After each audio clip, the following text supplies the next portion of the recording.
Yang pertama, sandaran fikih dan ijtihad polinnya Hadratus Syekh Hasyim Asy'ari serta para kiai yang lain pada saat itu mengambil sebuah gambaran dalam ayat Al-Quran yang mengisahkan tentang keinginan Nabiullah Sulaiman alaihissalatu wassalam sebagai seorang raja pada saat itu untuk menaklukkan Ratu Balqis. Ya. Kita tahu bahwa Ratu Balqis itu sebelum beliau masuk dan bertepuk lutut kepada Nabiullah Sulaiman alaihissalatu wassalam, beliau ini menjadi seorang ratu yang sangat demokratis. Ini Al-Quran, mohon maaf, jadi saya bacakan karena saya tidak hafal Al-Quran, saya takut salah.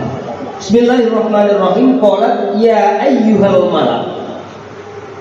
Malak itu berbeda dengan kaum. Kalau malak itu pejabat teras.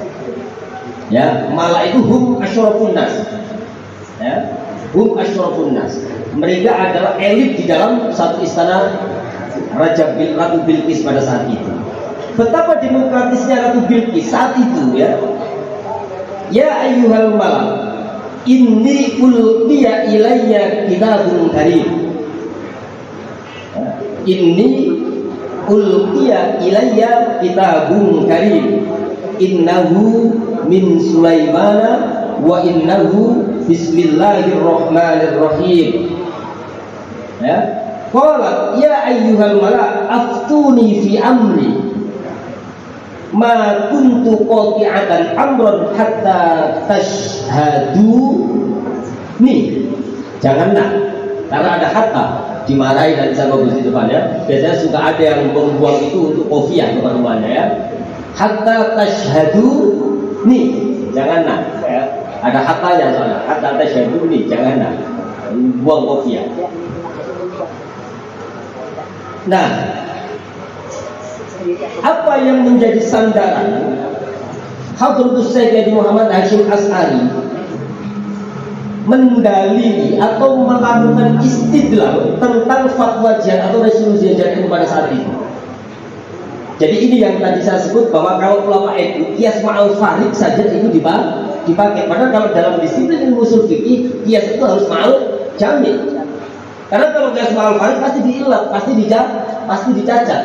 Tetapi Hadratus Syekh Haji Muhammad Hasyim Asy'ari ini tidak peduli. Apa disebut dengan qiyas ma'al farid? Karena seolah-olah Hadratus Syekh itu ingin menyamakan atau mensetarakan Belanda yang hendak datang membonceng sekutu dengan nama Nica pada saat itu seperti keinginan Nabi Sulaiman alaihissalatu wassalam untuk menaklukkan kerajaan Ratu Bilqis. Apa ilat hukumnya? Apa kausa hukum yang diambil dari situ sehingga qiyas ma'al farid itu tetap digunakan oleh Hadratus Syekh Haji Muhammad Hasyim Asy'ari? Ilat hukumnya adalah kata Ratu Bilqis ini ya di dalam Al-Quran. Qala innal muluka idza dakhala qaryatan afsadu. Qala innal muluka idza dakhalu qaryatan afsadu. Afsadulah ini yang menjadi alasan kuat Hadratus Syekh Haji Muhammad Hasyim Asy'ari untuk menjadikan qiyas ma'al farid tadi itu untuk istidlal dalam memberikan fatwa resolusi jihad NU. Maknanya apa? Setiap raja yang ingin menguasai suatu daerah dan masuk itu pasti afsadu. Nah ini loh yang disebut dengan ilat hukum. Ya, mohon maaf Kiai, kalau ada kelirunya, mohon ini diingatkan saya. Tetapi ini adalah qiyas yang dimiliki kekayaan intelektual yang dimiliki oleh ulama-ulama kita dalam rangka untuk membangun sebuah fondasi dan rangka berpikir dalam rangka membangun tata peradaban yang disebut dengan Negara Kesatuan Republik Indonesia. Dan tidak hanya itu, waja'al a'izzatan ahlaha adillatan. Dan kemudian mereka itu akan menjadikan orang-orang yang mulia sebelumnya itu kemudian adillah, menjadi hina. Nah ini yang menjadi ilatnya ya. Saya ulangi lagi, disebut qiyas ma'al farid karena tidak mungkin menyamakan Nabiullah Sulaiman yang seorang nabi dengan penjajah Belanda yang non-muslim. Tetapi Hadratus Syekh tidak peduli. Yang penting menemukan sebuah kausa hukum atau ilat hukum yang kuat dalam rangka istidlal tentang resolusi jihad NU. Ya. Nah, yang menarik itu adalah ujung ayat ini. Terus Bapak Ibu semua, yang menarik adalah ujung dari ayat ini. Wa kadzalika yaf'alu. Kalau menurut santri kalimu, wa kadzalika lan koyo mengkudu mazkur daripada rujuki angel. Ya, afsaduha atau apa susah. Wa kadzalika, maka yang demikian itu, maksudnya Belanda itu yaf'alu. Begitulah apa yang ingin dilakukan oleh penjajah Belanda. Nah, ini yang menjadi sebuah ilat hukum hadarul syekh dalam rangka apa? Dalam rangka memberikan sebuah dalil atau sandaran teologis ketika beliau memberikan sebuah fatwa tentang resolusi jihad. Dalam bentuk poin 5 butir resolusi jihad itu, kalau tidak salah nanti mohon diingatkan sebelumnya, ada salah satu butir. Butirnya adalah kewajiban jihad, berperang untuk membela negara bagi seseorang muslim yang berada di jarak 94 km atau 84 km.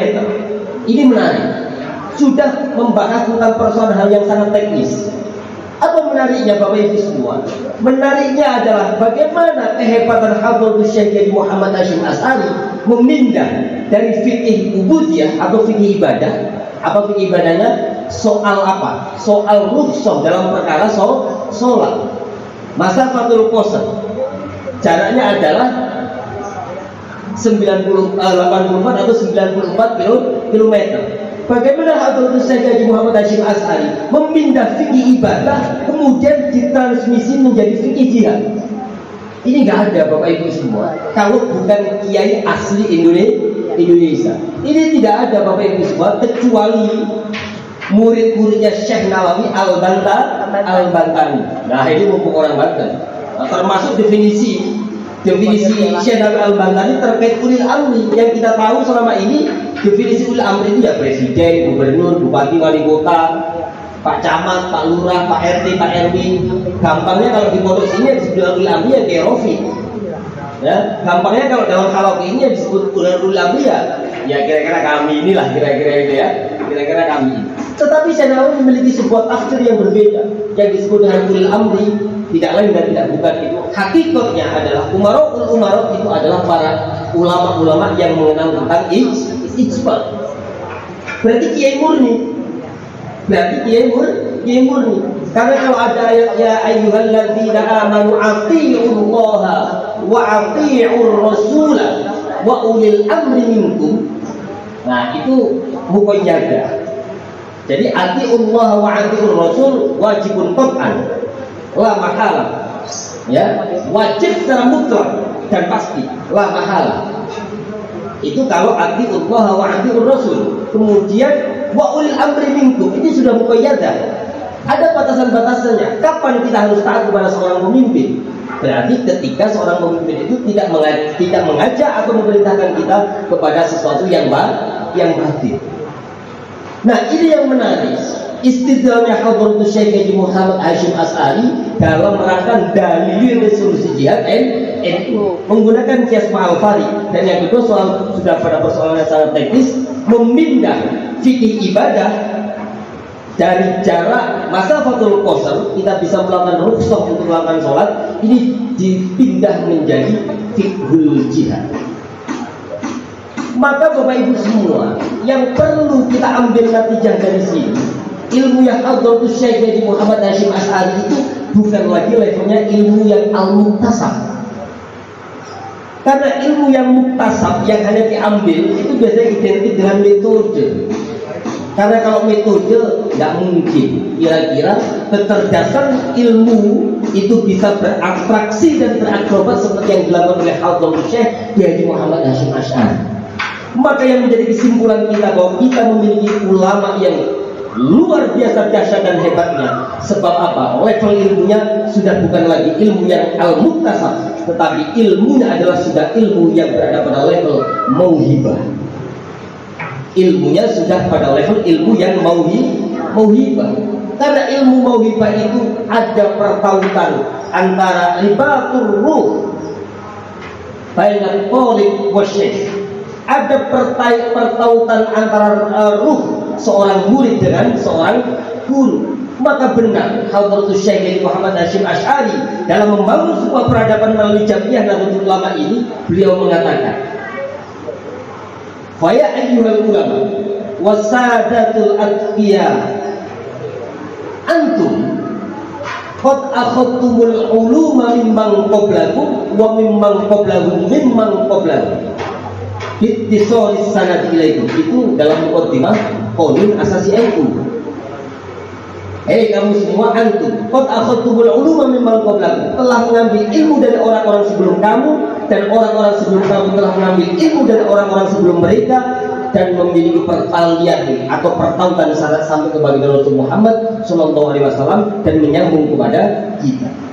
Wa antum khazanatuha, diteruskan begitu, kalian adalah gudang-gudangnya, wa abwabuha, dan pintu-pintunya.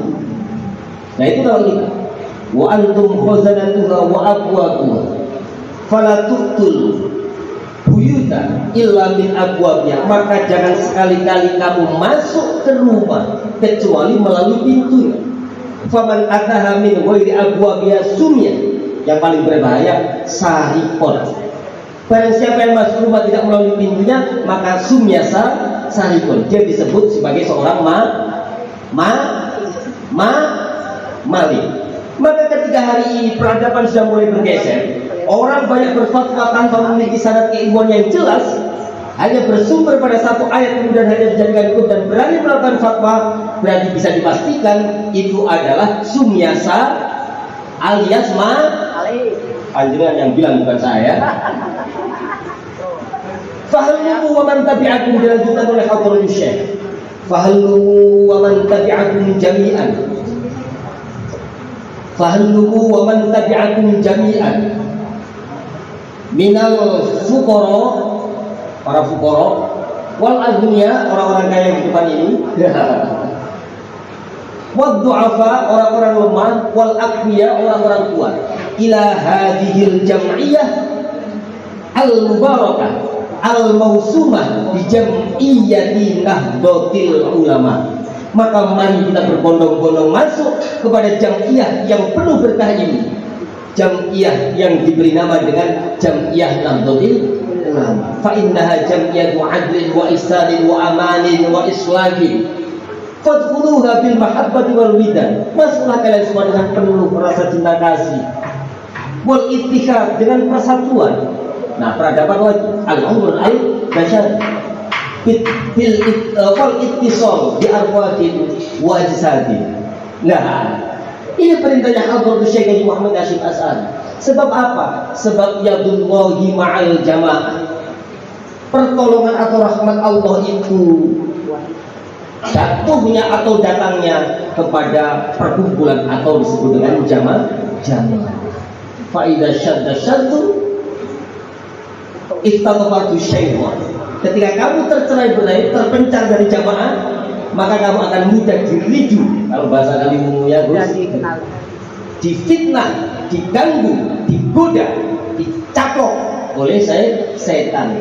Kama ihtatofa adliku al-ghunam, seperti halnya sosok serigala yang akan menerkam domba. Maka alaikum bisamadil adham, perintahnya. Makanya tadi muqaddimah yang pertama tadi pendahuluan saya enggak bertele-tele. Nahmaduka ya man anzal Qur'an tadhkiratan lil mu'minin. Itu sebagai apa? Sebagai sebuah maklumat bagi kita bahwa Al-Qur'an itu menjadi sebuah pertanda yang paling penting untuk menggerakkan dan membimbing kita kepada jalan yang benar. Karena itu ulama-ulama itu selalu menjadikan Al-Qur'an sebagai sebuah sumber utama. Kemudian hadis, wa yusalli wa yusallimu ala man qala alaikum bi sunnati wa sunnatil khulafa'ir rasyidin min ba'di wa man tabi'ahum bi ihsanin ila yaumiddin.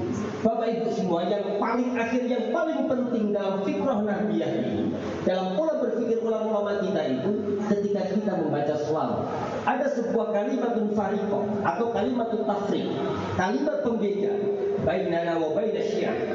Kalau bahasin dalam kitabnya itu, atau kalau kita ngaji dalam kitab ulama kita itu rata-rata Allahumma sholli wa sallim wa barik ala sayyidina Muhammad wa ala ali sayyidina Muhammad wa ala alihi wa ashabihi ajma'in. Al-Khadir ini tambahin at-tahirina ajma'in dan seterusnya. Jadi ada lafaz ajma'in. Ajma'in Bapak Ibu semua itu harus kita tahqiq. Jangan hanya kita ucapkan ajma'in saja tanpa kita memahami, sebab itu adalah kalimat tafriq, kalimat pembeda. Wa hadhihi kalimatun fariqah bainana wa baina Syiah. Kalimat pembedaan antara kita dengan Syiah ini manhaj ulama-ulama NU. Kenapa menjadi pembeda? Fa innana nukrimu jami'a sahabat. Sebab kita memuliakan seluruh sahabat Nabi.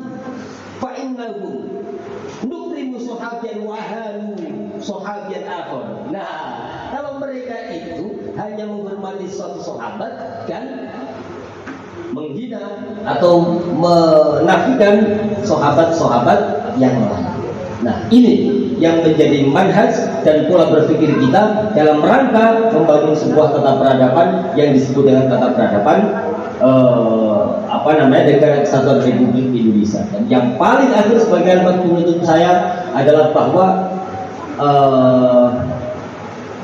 kalau kita ada kelompok lain yang ingin mendirikan sebuah negara dengan konsep khilafah Islamiyah di Indonesia, maka itu berarti istilahnya adalah tahsilul hasil. Jadi ijazul mawjud. Wis ono kok hendak didirikan. Kalau sudah ada secara hukum syariat ini sudah sah, maka tidak perlu lagi ada yang disebut dengan negara khilafah Islam. Sebab apa? Keberadaan atau kelahiran Al-Jumhuriyah Indonesia atau negara Kesatuan Republik Indonesia ini merupakan hasil kasyaf ulama-ulama besar kita zaman dahulu. Saya jadi teringat ada empat ulama besar Aceh yang memiliki kasyaf luar biasa. Beliau memberikan sebuah kasyaf bahwa kelak akan lahir sebuah kerajaan besar yang disebut dengan Al-Jumhuriyah Al-Indonesia.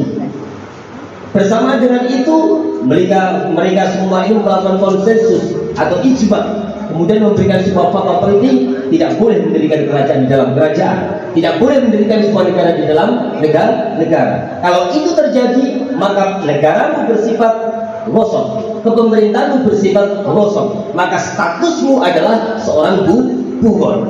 Maka saya katakan yang paling akhir pada siang hari ini bahwa NU adalah pemilik saham terbesar bagi negara Kesatuan Republik Indonesia. Aku qouli hadza wal 'afwu minkum wallahu a'lam. Wassalamualaikum warahmatullahi wabarakatuh. Waalaikumsalam warahmatullahi wabarakatuh.